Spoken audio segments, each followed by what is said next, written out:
기록된 하나님의 말씀인 성경은 하나님 자신을 나타내는 하나님의 자기 계시입니다. 하나님의 자기 계시에는 일반 계시와 특별 계시가 있는데, 일반 계시는 하나님께서 창조하신 우주 만물, 곧 자연을 통한 계시를 말하는 것이기 때문에 이 일반 계시를 자연 계시라고도 합니다. 그리고 특별 계시는 하나님의 말씀인 성경을 말하는 것입니다. 따라서 하나님의 말씀인, 기록된 말씀인 성경을 통해서 하나님을 알아가는 것은 그리스도인으로서, 하나님을 믿는 그리스도인으로서 매우 중요한 것이다 라고 할 수 있습니다. 베드로후서 1장 20절로 21절을 봅니다. 베드로후서 1장 20절로 21절. 먼저 알 것은 성경의 모든 예언은 사사로이 풀 것이 아니니 예언은 언제든지 사람의 뜻으로 낸 것이 아니요 오직 성령의 감동하심을 받은 사람들이 하나님께 받아 말한 것임이라. 아멘. 베드로서 1장 20절에는 성경을, 예언을 사사로이 풀지 마라. 그리고 두 번째 21절 말씀은 성경의 모든 기록, 예언은 사람의 뜻으로 쓴 것이 아니고 하나님의 감동을 받은 자들이 하나님께 받아서 기록한 것이다 라고 말을 하고 있습니다. 먼저 성경을 사사로이 풀지 마라. 이것이 바로 성경 해석의 가장 기본적인 원칙입니다. 대원칙입니다. 이와 같은 내용을 기록한 것이 바로 이사야서 34장 16절 말씀입니다. 이사야서 34장 16절 말씀은 너희는 여호와의 책에서 찾아 읽어보라. 이것들 가운데서 빠진 것이 하나도 없고 제 짝이 없는 것이 없으리니 이는 여호와의 입이 이를 명령하셨고 그의 영이 이것들을 모으셨습니다. 아멘. 모든 기록된 하나님의 말씀인 성경, 이 예언의 말씀은 짝이 없는 것이 없다라고 이사야는 말을 합니다. 결국 베드로가 말한 사사로이 풀 것이 아니다, 이 말은 개인적으로, 주관적으로 풀지 마라는 뜻이 아니라 어떤 한 문장만 딱 띄워놓고 풀지 마라 라고 하는 것입니다. 성경이 구약과 신약으로 이루어져 있는 것처럼 모든 말씀에는 제 짝이 있다 라고 하는 말씀을 하고 있는 것입니다. 따라서 우리가 성경을 읽고 묵상하며 해석을 할 때 어느 한쪽으로 치우치지 않도록 균형 잡힌 해석을 위해서는 이와 같은 말씀, 제 짝이 있다라고 하는 말씀, 사사로이 풀 것이 아니니라라고 하는 말씀을 잊지 말아야 될 것입니다. 이것이 바로 성경 해석의 가장 기본적인 원칙이다. 두 번째가 바로 성경은 사람의 뜻으로 낸 것이 아니고 하나님의 감동을 받은 사람들이 하나님께 받아서 기록한 것이다 라고 말을 하고 있습니다. 이 말씀과 같은 내용이 디모데후서 3장 16절을 보면 모든 성경은 하나님의 감동으로 된 것으로 라고 기록을 합니다. 따라서 우리에게 주어진 이 성경은 사람의 뜻으로 쓴 것이 아니고 하나님의 감동, 인스피레이션을 받은 사람들이 하나님께 받아서 도구의 역할로서 기록한 것이다 라고 하는 사실을 잊지 말아야 됩니다. 그렇지 않으면 이와 같은 기본 전제가 없어버리면 예수님 말씀처럼 너희가 성경도 하나님의 능력도 알지 못하는 거로 오해하였도다 라고 하는 말씀을 들을 수밖에 없다. 이와 같은 대표적인 예가 믿음의 조상이라고 하는 아브라함을 통해서도 우리가 알 수가 있습니다. 창세기 15장을 보면 성경에서 처음으로 믿음이라고 하는 말이 나오는데, 이 창세기 15장에 하나님께서 아브라함에게 내 몸에서 날 자가 내 후사, 내 상속자가 될 것이다 라고 하는 말씀을 오해하여 자신의 육신의 힘을 의지해서 이스마엘을 낳은 것이 바로 그 대표적인 예다라고 할 수 있습니다. 우리가 그리스도의 죽음과 부활로 인해 하나님의 생명으로 거듭이 났다면 우리의 육신의 힘을 의지해서 하나님께 드리는 땅의 소산이 아닌 오직 한 마리 어린 양만 의지해서 드리는 성령에 의한 우리 안에 새롭게 출생한 그리스도만을 하나님께 드릴 때 하나님의 기쁨과 만족이 될 수 있다. 된다라고 하는 사실을 잊지 말아야 될 것입니다. 요한복음 5장 39절로 40절을 보겠습니다. 요한복음 5장 39절로 40절.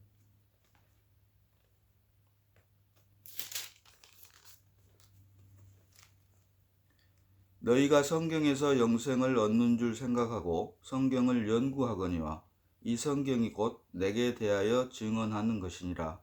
그러나 너희가 영생을 얻기 위하여 내게 오기를 원하지 아니하는도다. 아멘. 이 말씀은 예수님께서 유대인들에게 하신 말씀입니다. 이 세상 민족 중에서 오직 유대인들만이 하나님의 말씀을 받은 특별한 사람들입니다. 그리고 이 유대인들은 매일 하나님의 말씀을 묵상하고 연구하고 상고했습니다. 그러나 예수님께서 보실 때는 이들이 영생을 얻기 위해서 성경을 매일 묵상하고 연구하고 상고하는 것은 사실이지만 정작 이 성경이 증거하는 예수님을 생명으로 영접하지는 않았다라고 말씀을 하고 계신 것입니다. 우리가 이 말씀을 통해서 알 수 있는 것은 우리 역시 하나님의 말씀을 묵상하고 읽고 묵상하고 연구할 때 이것이 해석에만 그치지 않고 결국 이것을 통하여 하나님의 말씀이 우리의 생명이 되어야 된다. 단지 해석을 통한 지식의 문제가 아니라 이 말씀을 먹고 마심으로 우리의 생명이 되어야 된다. 양식이 되어야 된다라고 하는 사실을 결코 잊지 말아야 됩니다. 그렇지 않으면 지금의 우리 역시 유대인과 같은 유대인에게 예수님께서 하셨던 말씀과 같은 똑같은 말씀을 들을 수밖에 없다. 요한복음 6장 63절 보면 살리는 것은 영이니 육은 무익하니라 라고 말씀을 합니다. 그러면서 내가 내게 이른 말이 영이요 생명이다. 기본적으로 기록된 하나님의 말씀인 성경은 영이고 생명입니다. 그래서 하나님의 말씀인 성경이 우리에게 영이고 생명, 양식이 되기 위해서는 먼저 그 전제가 우리가 하나님의 생명으로 거듭나야 된다. 그렇지 않으면 유대인들처럼 매일 성경을 상고하고 연구는 하지만 정작 성경이 증거하는 예수를 생명으로 영접할 수는 없다라고 하는 사실입니다. 우리에게 하나님께서 성경을 주신 이유는 성경을 통해 말씀을 통해 죄인임을 깨닫고 예수를 생명으로 영접하게 하기 위함이다 라고 하는 것을 결코 잊지 말아야 됩니다. 그렇지 않으면 우리 역시 예수를 믿는다고 하면서 그리스도 안에 있다고 하면서 교회의 한 지체가 되었다고 하면서도 결국은 성경을 읽고 묵상하고 연구하는 것으로밖에 주님의 눈에는 보이지 않기 때문입니다. 그래서 기록된 하나님의 말씀인 성경이 또 매일 우리가 읽고 묵상하는 성경이 단순한 해석을 통한 지식이 아니라 먹는 양식으로서의 생명이 되기 위해서는 먼저 그 대전제가 하나님의 생명으로 거듭나는 것이 필요하다. 이렇게 하나님의 생명으로 거듭났을 때, 다시 말하면 죄인임을 깨닫고 우리의 죽은 영이 되살아났을 때 그 영의 실제라고 할 수 있는 그리스도가 우리 안에서 우리의 눈과 귀와 생각을 통해서 읽고 묵상해서 해석된 하나님의 말씀을 먹게 된다라고 하는 것입니다. 그래서 살리는 것은 영이니 이 말씀은 결국 우리가 거듭났다면 우리 안에 있는 그리스도로 인해 하나님의 말씀을 먹고 마실 때만이 살리는 것은 영이니 라고 하는 말씀이 해당이 되는 것이고 육은 무익하니라. 우리가 매일처럼 성경 말씀을 매일같이 묵상하고 연구한다고 한들 그 안에 우리 안에 그리스도가 아닌 우리 자신이 성경 말씀을 깨닫고 이해하고 해석하고 지식적으로 쌓아진다고 해서 이것이 생명이 될 수는 없다. 이 말을 결국은 육은 무익하니라 라고 예수님께서 말씀하신 것입니다. 따라서 우리가 겉으로는 우리의 눈과 귀와 생각과 의지 이런 것들로 성경 말씀을 읽고 묵상하고 해석해서 우리의 지식들을 높여가는 것 또한 사실이지만 이것은 무익한 것이다. 왜? 결국 내 자신이 한 것이기 때문에. 그러나 또 어떤 한 사람은 죄인임을 깨닫고 죽었던 영이 되살아남으로 영의 실제인 그리스도가 새롭게 출생한 사람, 내 안에 새롭게 출생한 그리스도로 먹고 마시게 하기 위한 과정으로 성경을 해석하는 사람.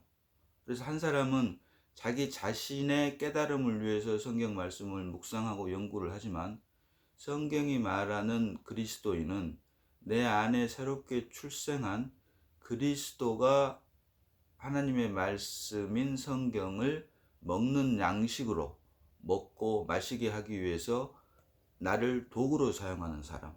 이것이 바로 성경이 말하는 살리는 것은 영이니 육은 무익하니라 라고 하는 것입니다. 그래서 우리가 성경을 읽고 묵상하고 연구하고 해석하는 것은 물론 좋은 일입니다. 그러나 여기에 그치지 않고 여기에 그치는 사람이 있는가 하면 또 어떤 사람은 그것은 한 과정이고 그 과정을 통해서 내 안에 새롭게 출생한 그리스도로 먹고 마시게 하는 것. 이것이 바로 성경 해석의 목적이 된다, 이유가 된다, 이유와 목적이 된다라고 하는 사실을 우리가 잊지 말아야 합니다. 이와 같은 것 때문에 예수님께서는 인자의 살을 먹고 인자의 피를 마시지 아니하면 생명이 없고 내 살을 먹고 내 피를 마시는 자에게만 영생이 있고 마지막 날에 다시 살리시리라 라고 말씀하신 것이 바로 이와 같은 이유입니다. 성경을 해석하는 원칙은 말씀드린 대로 사사로이 풀지 마라. 모든 것이 짝이 있다 라고 하나님께서는 우리에게 말씀을 하십니다. 그러나 우리가 성경을 해석하고 아무리 성경을 기가 막히게 해석을 한다고 하더라도 문법적인 방법, 역사적인 방법, 신학적인 방법으로 아무리 기가 막히게 성경을 달달 꿰면서 관주 성경처럼 달달 꿰면서 해석하고 이해한다고 하더라도 하나님의 말씀인 성경을 먹고 마시지 못하면 이것이 결국 유기하는 것으로서 하나님께서 보실 때는 무익한 것밖에 되지 않는다 라고 하는 사실을 우리가 명심해야 될 것입니다. 성경 해석의 원칙은 사사로이 풀 것이 아니다. 또 하나, 성경 말씀 우리가 읽고 묵상하는 이유와 목적은 우리의 깨달음을 통해서 우리의 머리를 채워주는 지식이 목적이 아닌 그 과정을 통해서 우리 안에 새롭게 출생한 그리스도로 먹고 마시게 하기 위한 것이다. 그러므로 우리 안에 새롭게 출생한 그리스도가 먹고 마시는 생명이 되게 하기 위함이다 라고 하는 사실을 우리가 잊지 말아야 될 것입니다. 그렇지 않고 결국 내가 하게 되면 하나님의 말씀인 성경은 억지로 풀 수밖에 없게 되고 이와 같을 때 결국 스스로 멸망에 이르게 된다라고 하는 사실을 우리가 잊지 말아야 됩니다. 베드로후서 3장 16절 말씀 봅니다. 베드로후서 3장 16절. 또 그 모든 편지에도 이런 일에 관하여 말하였으되 그 중에 알기 어려운 것이 더러 있으니 무식한 자들과 굳세지 못한 자들과 다른 성경과 같이 그것도 억지로 풀다가 스스로 멸망에 이르느니라.